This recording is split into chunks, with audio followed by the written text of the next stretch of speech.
मायावती के इस प्लान ने बढ़ाया बसपा का सस्पेंस, दूसरे दल भी टेंशन में।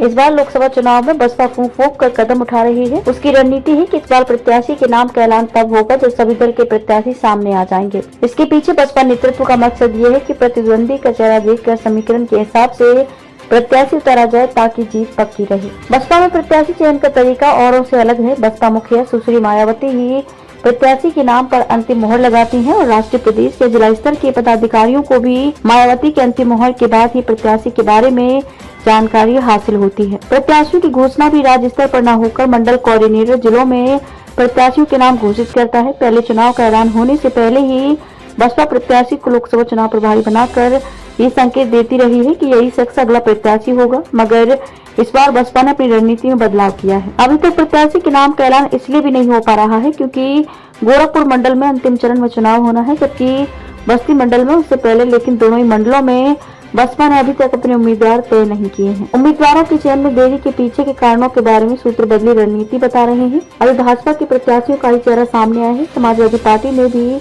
एक आध सीट पर ही प्रत्याशी घोषित किए हैं। कांग्रेस अभी किसी भी सीट पर प्रत्याशी तय नहीं कर पाई है। बसपा चाहती है कि पहले सभी दल प्रत्याशी घोषित कर दें तो वे प्रतिद्वंदी प्रत्याशियों के चेहरे यानी कि जाति के आधार पर अपना उम्मीदवार तय करें। दरअसल बहुजन समाज पार्टी का अपना काडर है। दलित समाज में पार्टी की पकड़ होने के साथ ही अन्य समाज से उम्मीदवार की घोषणा कर अब तक पार्टी अपना परचम लहराती आई है।